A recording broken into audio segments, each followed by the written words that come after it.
안녕하십니까, 이진우입니다.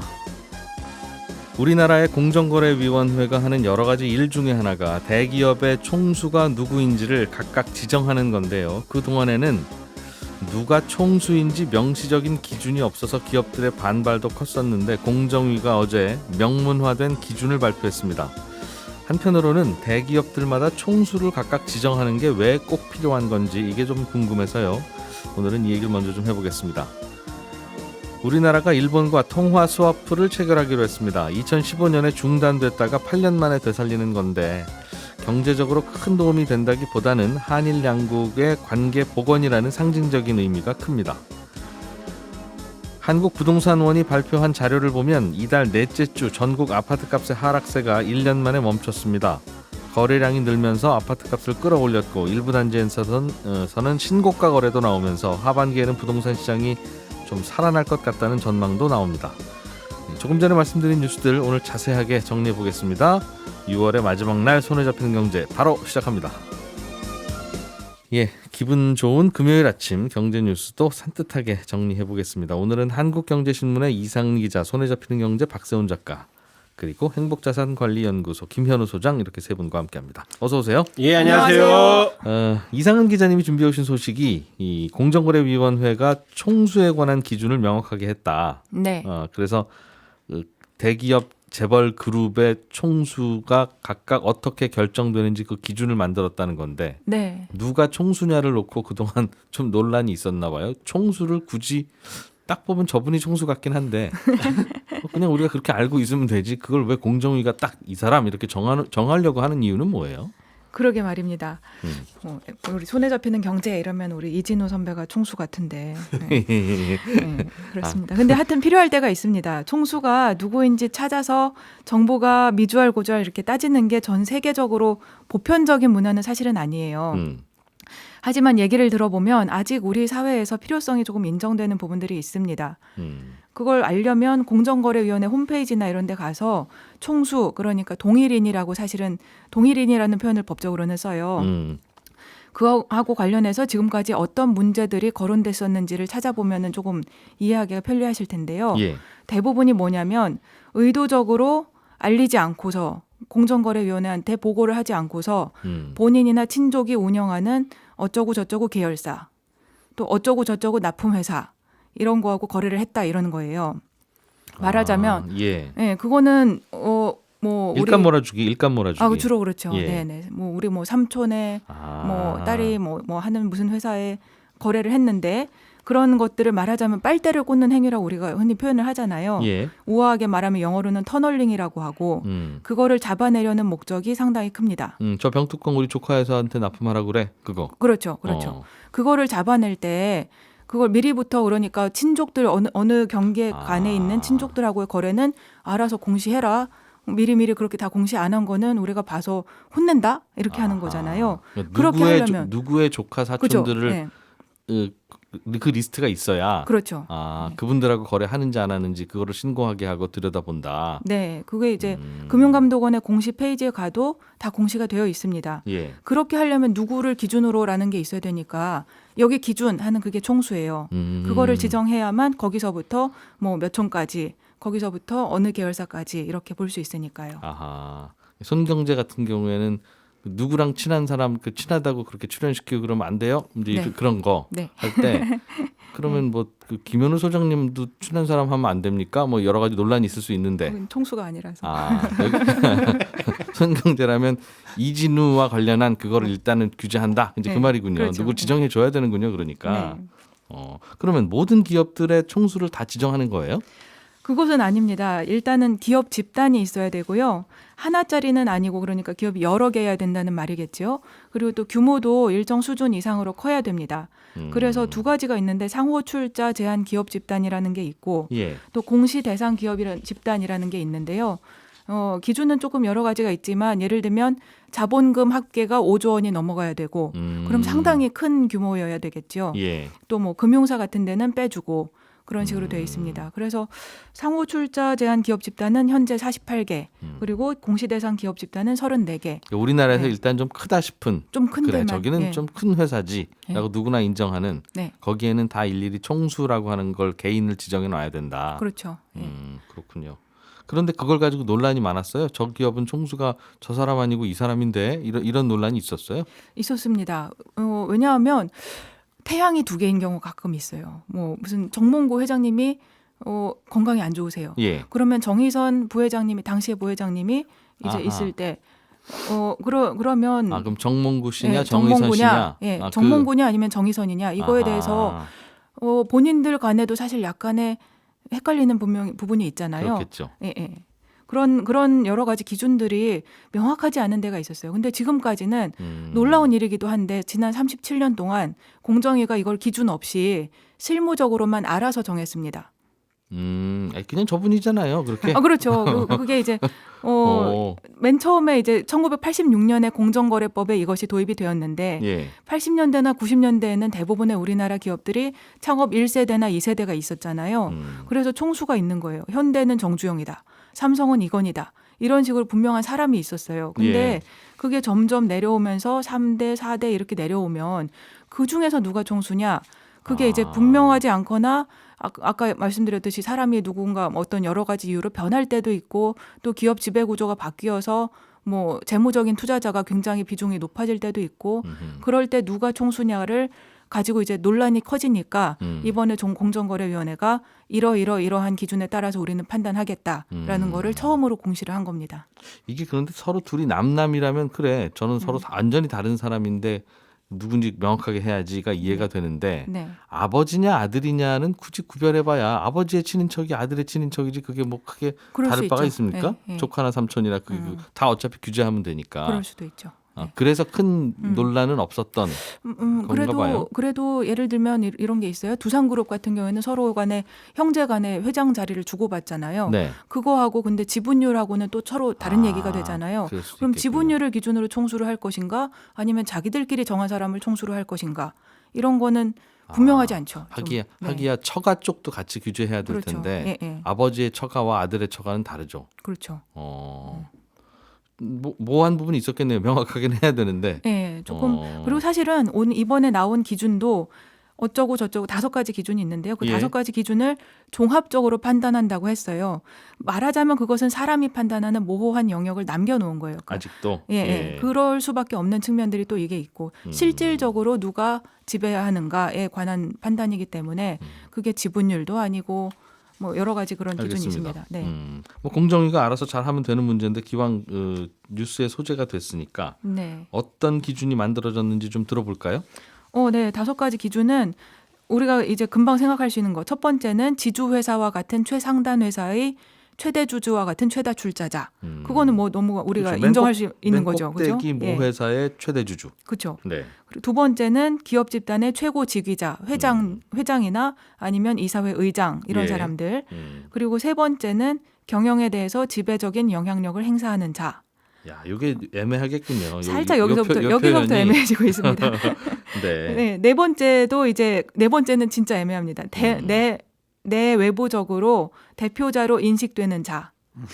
그것은 법인의 등기사항 증명서에 등재된 직위에 한정하지 않는다. 뭐 말하자면 등기부등본 떼어봐서 법인 대표자 나오는 사람 아니라도 상관없다. 출근 안 한 회장님이라도 상관없다. 다들 네. 저분이 저 맨 1등이지라고 하면 그분인 거다. 그런 거죠. 예를 들면 네이버의 이혜진 지금 글로벌 투자 책임자예요. 예. GIO 이렇게 되어 있는데요. 그 최수연 대표가 현재 네이버의 대표이지만 이혜진 총수 이렇게 되어 있거든요. 대표이사도 아니고 이사회 의장도 아니고 아무것도 아니고 그냥 일 하나 맡고 있지만 그렇지만 그 사람이 대표다. 누가 봐도 저분이다. 그렇죠. 그러니까 이거 자세하게 디테일하게 들어가면 창업주거나 내 외부적으로 인정되는 대표자 이런 표현이 있어요. 예. 그러니까 이혜진 같은 경우에는 창업주라서 그렇게 됐겠죠. 그래요. 5번째가 아까 말씀드렸던 친족 간의 합의에 따라서 총수로 결정되면 알겠습니다. 인정한다. 그렇군요. 네. 사람이 아닐 수도 있습니다. 그래서 네. 법인의 경우에도 주인 없는 회사들도 좀 있지 않습니까? 예, 그러면 이제 사람이 아니게 되는 거죠. 예를 들면 뭐 KT다. KT의 총수는 누구인가? 그것은 사실 분명하지 않잖아요. 그럴 때에는 그냥 제일 최상단에 있는 법인이 총수다라고 일단 정해놓습니다. 그냥 주식회사 KT 이런 식으로. 그렇게 알겠습니다. 외국인도 혹시 총수로 지정할 수도 있어요. 예를 들면 쿠팡 같은 경우에는 누가 창업자인지도 알고 누가 실질적인 경영하는지도 아는데 그분 국적이 한국은 아니면서요. 맞습니다. 그래서 쿠팡은 그냥 현재로서는 이번에 발표한 것에는 쿠팡은 그냥 쿠팡입니다. 다른 KT와 같이 그냥 법인이 총수로 지정되어 있고 왜냐하면 김범석 창업자가 미국 국적자라서 규제를 우리가 할 수 없다. 네, 지금은 하기가 조금 애매하다. 또 미국 기업이니까 쿠팡이 이제 해외 상장돼서 동일인으로 지정하면 통상 마찰의 우려가 있다. 근데 앞으로 실태조사해서 앞으로 시행령을 바꿔서 정할 계획이 있다라고 했습니다. 그렇군요. A인지 B인지 C인지 누가 최고 대표자인지 총수인지 애매하면 네. A, B, C를 다 지정해 놓고 네. 하여튼 A, B, C에 다 사돈의 8촌까지는 다 웬만하면 하지 마세요. 이러면 규제가 넓어지고 괜찮을 것 같기는 한데. 와, 그게 쉽지가 않습니다. 쉽지는 않아요? 네, 현실적으로 가면 쉽지 않은 게 요새는 사돈의 8촌까지 안 가고 4촌 정도만 돼도 남남이에요. 남남인 경우가 많아서 뭐 어쩐 그거 다 빼면 우리는 거래 못 합니다. 이제 그럴 수 있다는 거죠. 그것도 그렇고요. 이제 예를 들면 이런 거예요. 그거 다 제출해야 되거든요. 무슨 재산 상황 뭐 이런 거 신고해야 알겠어요. 되는데 예. 협조 안 하는 친척이 엄청 많대요. 그러면 이제 총수들이 골치 아프죠. 네. 예. 김현우 소장님, 네. 아파트값 얘기 좀 해보죠. 최근에 예. 아파트값이 바닥 찍고 오름세로 돌아섰다. 네. 이런 뉴스가 나오던데. 그렇습니다. 아파트 가격 소식을 오랜만에 전해드리는 것 같은데 작년 5월부터 이게 하락세를 보이기 시작했습니다. 그런데 최근에 들어서 몇 달 사이 하락폭이 점점 줄어들더니 이번 주엔 변동폭 제로를 찍었습니다. 다음 주에 어떻게 될지는 또 봐야 되겠는데 이 상승은 역시나 서울에서 시작해서 수도권으로 확산되고 또 지방 주요 도시로 이어지기는 했는데 지금도 지방만 딱 놓고 보면 전주 대비 0.03% 하락을 하긴 했어요. 네. 근데 그게 그 폭이 그 전주에는 0.05%였거든요. 그러니까 폭도 확실히 줄어들고 있습니다. 지방도. 서울 아파트 가격이 상승세로 돌아선 건 지난달 중순부터인데 주로 이제 강남 지역부터 한 석 달에서 6달 사이 집값이 꾸준하게 오르면서 주변 지역하고 수도권까지 영향을 미쳤습니다. 이렇게 두어 달 전쯤에 수도권 위주로 집값이 오르는 흐름을 보였을 땐 이게 규제 완화 때문에 반짝 일어나는 현상이다. 아직 금리도 한참 높고 그다음에 그게 이제 서울 중심으로 또 일부 강남 3구 중심으로 이뤄지는 데다가 무엇보다 거래량이 많지 않다. 이런 것들 때문에 이 일시적인 현상이고 급락할 수도 있다라는 분석이 훨씬 더 많았거든요. 네. 한 두세 달 전에 기사만 보더라도. 그런데 지금은 거래량이 같이 늘고 있어서 이제 상황이 진짜 추세가 다르게 상승 쪽으로 변한 것 아니냐 이런 예. 전망들이 솔솔 나오고 있습니다. 서울 중심으로 좀 오르는 모양이네요. 네. 그게 이제 전국적으로 미치고 있습니다. 서울 집값 오르는 건 전반적으로는 서울에 집 지을 땅이 어디 있어요. 재건축 재개발 해야죠. 네. 그런데 그게 무슨 규제들 때문에 잘 안 되면 서울은 공급이 없습니다. 네. 그러니까 오늘이 제일 쌉니다. 이런 식의 논리가 이어지니까 네. 그래서 재건축 재개발을 좀 활발하게 하는 게 네. 길게 보면 집값 안정시키는 것 같고 또 그렇다고 막 규제 풀어주면 또 당장 들썩들썩하니까 또 그것도 또 부담스럽고. 그렇죠. 재건축 관련 규제 중에 특히 이제 초과 이익 환수제 네. 이게 좀 논란이었었는데 이거는 좀 진전된 게 어떤 게 있어요? 이게 작년 9월에 이것도 완화를 하겠다. 그래서 재건축이 좀 원활하게 공급이 되도록 해서 집값을 좀 잡겠다라는 내용이 9월에 나오긴 했었는데 그게 네. 그대로 지금 현재 멈춰 있습니다. 이게 여야가 이견을 좁히지 못한 것 때문인데요. 이 재건축 초과이익 환수제라는 것부터 간단하게 설명을 드리면 예. 재건축하고 나서 이익이 생기는데 그 이익이 일정 기준을 넘어가게 되면 무거운 세금을 매기는 겁니다. 재건축하고 나서 이 재건축 비용하고 그다음에 주변의 집값 상승률을 빼고 그 수익이 1인당 평균 3천만 원이 넘으면 초과 금액에 따라서 10%에서 50%까지 무거운 세율을 매기거든요. 쉽게 얘기해서 그냥 뒀을 때 자연스럽게 올랐을 집값과 네. 공사비를 뺀 게 순수한 재건축으로 발생한 이익이다. 그게 3천을 넘어가면 세금을 더 매기겠다. 이런 제도입니다. 네. 근데 이것 때문에 재건축이 속도가 안 나고 하다 보니까 주택 공급이 안 된다 이런 지적 때문에 작년 9월에 이에 대해서 완화 법안이 나왔던 건데요. 예. 야당 반대로 지금까지 제자리인 상태입니다. 이 완화 측의 핵심은 기준으로 보는 그 어느 정도를 넘어가면 초과이익이다라고 하는 그 기준선 있죠. 그게 현재 3천만 원인데 이걸 올리자라는 내용하고 그다음에 그렇게 올라서 초과를 하게 되면 누진 구간을 어떻게 설정을 할 것이냐. 이게 핵심입니다. 걷는 건 걷더라도 조금 덜 걷어보자는 게 여당의 주장이고 그렇습니다. 그럴 수는 없다는 게 야당의 주장이고 맞습니다. 아직 합의가 안 됐군요. 예, 합의가 안 됐는데 이게 어느 정도 1억은 안 돼, 5천 이게 아니라 아예 그냥 지금 차이가 멈춰 커요, 있어서 의견이? 예, 구체적인 숫자를 말씀드리기에도 이게 또 바뀔 가능성이 높기 때문에 아직은 이게 제자리라서 네. 재건축이 속도가 나려면 이런 부분들이 풀려야 현실적으로 피부로 느낄 수 있을 것 같습니다. 그렇군요.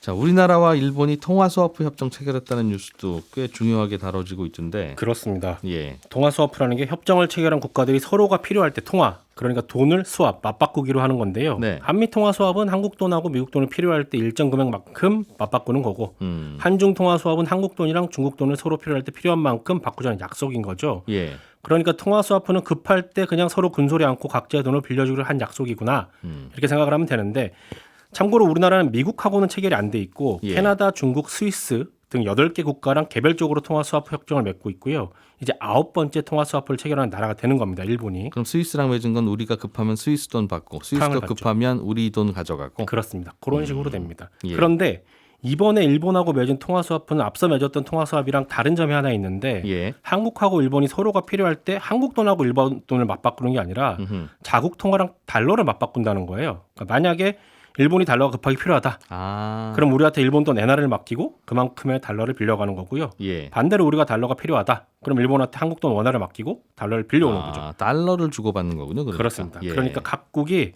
서로의 통화를 담보로 맡기고 달러를 빌려가는 뭐 예. 원화 담보 달러 대출, 엔화 담보 달러 대출 뭐 이런 셈이 되는 겁니다. 그러니까 요약하면 서로 급할 때 달러 빌려준다 그 말이군요. 네, 서로 그냥 약속하는 겁니다. 어느 정도 한도까지. 네, 100억 달러까지고요. 지금 환율로 하면 13조 원 정도 되는데 예. 4,200억 원 달러 정도인 우리나라의 외환 보유액을 감안하면 아주 큰 규모는 아니거든요. 예. 근데 작년 2분기에 원화 가격 방어하느라 그 어. 정부가 투입했던 돈이 154억 달러라는 걸 감안을 하면 예. 급한 불은 끌 수 있는 정도다. 이렇게 볼 수 있습니다. 그렇군요. 달러를 주고받는 게 사실 실질적으로 필요하죠. 사실은 그렇죠. 스위스가 급할 때 한국 원화가 왜 필요하겠어요? 그냥 우리 서로 잘 지내보자는 거였겠죠. 네. 한국 일본 사이에서는 달러를 주고받기로 했군요. 그렇습니다. 그 점이 특이한 점입니다. 자, 김 소장님, 네. 요즘 채권 투자하는 분들이 꾸준히 늘고 있나 봐요. 이제 금리가 이 정도면 꼭대기지. 금리 네. 내려가면 채권 값은 오르는 거니까 지금쯤 채권 사면 아주 좋아 이렇게 생각하시는 모양이에요. 그렇습니다. 이게 작년 하반기 정도부터 일어나던 현상이었는데 채권에 투자하는 개인들이 그때부터 크게 늘어났죠. 예. 근데 그 분위기가 올해까지 이어져서 올해 1월부터 6월 말까지 채권에 순매수한 금액이 작년 한 해 동안 매수한 금액에 육박하고 있습니다.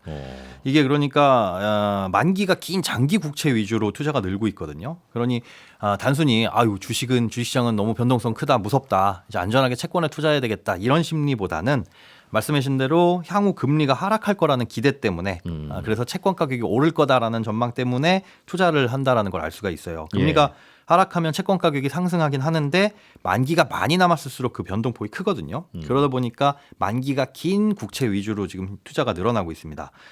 미국 시장에 상장돼 있는 미국 장기채 관련 ETF 투자도 늘어나고 있는데 만기가 긴 미국 채권에 투자하려니까 그렇습니다. 이게 딱 적당한 모양이에요. 거기에서 심지어 3배로 움직이는 상품을 지금 가장 많이 투자하고 있습니다. 그래요. 예. 3배 레버리지. 맞습니다. 가격이 1 오르면 이 ETF의 가격은 3 오르게 되는 거죠. 그러니까 야. 가뜩이나 일단은 장기 채권인 것 자체가 기본적으로 큰 레버리지가 있는데 그렇습니다. 그거의 3배 3배입니다. 2배도 아니고 2배짜리 이런 것들은 우리나라에서 찾아볼 수가 없으니까 인기가 없어서. 네, 이 미국으로 가서 3배로 움직이는 상품들을 지금 가장 많이 아. 매수를 하고 있는 거고 예. 국내 채권 중에서는 만기가 16년 남은 국채가 순매수 1위고요. 예. 27년 남은 국채가 순매수 2위입니다. 이게 둘을 합쳐서 3조 원 정도인데 잔존 만기는 길지만 뭐 이 10년 이상 이걸 끝까지 보유하고 있겠다 이런 전략보다는 금리 떨어져서 바닥 찍는 시점에 이거 차익 보겠다 하는 수요가 더 많을 것으로 보입니다. 예. 그래도 투자 기간이 뭐 한 달, 2달은 아닐 거거든요. 그러니까 몇 년으로 이어질 수 있는데 이것 때문에 중개형 ISA라는 것도 덩달아서 인기를 끌고 있어요. 그건 왜요? ISA는 이제 여러 가지 금융상품 골라 담고 거기서 발생하는 이자나 배당 수익에 대해서 분리과세 200만 원까지는 비과세고 그걸 초과해도 9.9%만 세금을 내거든요. 그런데 여기서 채권을 투자할 수도 있습니다. 그런데 여기서 발생하는 이자에 대해서 세금을 안 내도 된다는 또 분리과세해도 된다는 장점도 있지만 나중에 그 2025년부터 계획대로 금융투자소득세가 실시 시행이 되면 이 채권의 매매 차익에 대해서도 과세가 되거든요. 예. 일정 부분 넘어가면. 근데 ISA에서는 다른 이자와 마찬가지로 보고 금융소득 종합과세에서 제외되기 때문에 일반 계좌로 투자하는 것보다 똑같이 투자하려면 오히려 그냥 ISA 안에서 투자를 하는 것이 해외 ETF 투자할 때 해외 ETF는 아닙니다. 여기서는 투자를 할 수가 없고 국내에 상장된 미국 장기채 ETF 뭐 이런 거 있으면 국내에 상장된 이 채권에 직접 투자를 하시는 거죠. 원래 매매 차익은 과세하지 않거든요. 네. 그런데 금융투자소득세가 실제로 시행이 되면 그거에 대해서는 세금을 과세하니까 미리미리 난 장기 투자할 건데 그때 가서 이게 시행되면 세금 많이 낼 수 있으니까 만들어 둬야지. 만들어 두고 지금 그 계좌 안에서 투자해야지라는 수요도 늘어나고 있다. 중개형 ISA. 네. 안 만들어 놓으신 분들은 만들어 두면 좋아요. 일단 만들어둬서 나쁠 건 없습니다. 돈이 나가는 건 없거든요. 네, 광고 잠깐 듣고 저희는 친절한 경제로 이어가겠습니다. 예, 오늘은 청취자 진병수님께서 튀르키예나 아르헨티나 같이 요즘 하이퍼 인플레이션을 겪는 나라에서는 부동산 가격이 국가가 위기니까 떨어집니까? 아니면 오히려 많이 오릅니까? 오르면 요즘 얼마나 오릅니까? 이런 질문을 보내오셨습니다. 요즘 튀르키예는 물가가 1년에 한 80% 정도 오르고 있고 아르헨티나는 이보다 더 높은 100% 넘는 물가 상승률을 보이고 있는데요. 엄청나게 많이 오르는 건 맞지만 그냥 높은 인플레이션 정도지 이걸 하이퍼 인플레이션이라고까지 부르기는 어렵습니다. 하이퍼 인플레이션은 몇 년 전에 그 베네수엘라처럼 물가가 막 수천 %씩 수만 %씩 오르는 걸 의미하는 거라서 그렇게 되면 돈이 진짜 실제로 휴지 조각이 되고요.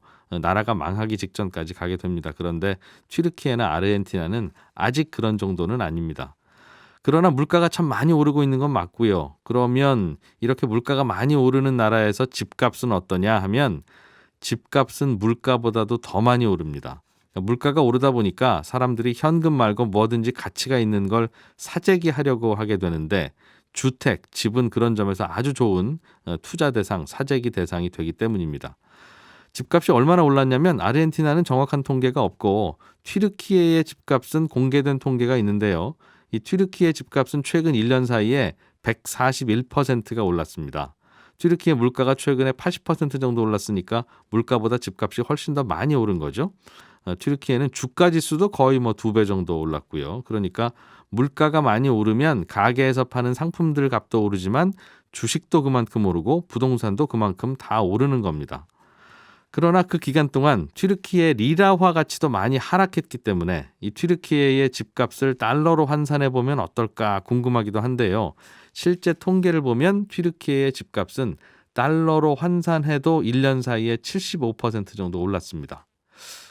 그런데 좀 이상하기는 하죠. 왜 튀르키예는 리라화 가치가 반토막이 나는 사실상의 외환 위기를 겪고 있는 것 같은데 집값은 오르고 있을까요? 우리나라는 97년 외환 위기 때 집값이 꽤 내렸다고 하던데.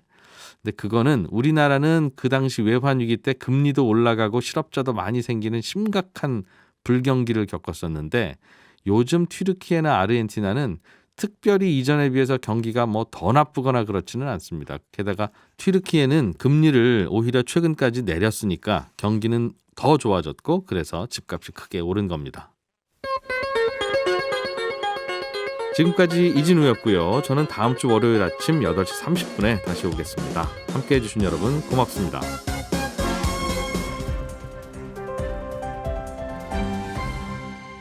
경제를 생각하는 사람들의 즐거운 습관. 이진우의 손에 잡히는 경제.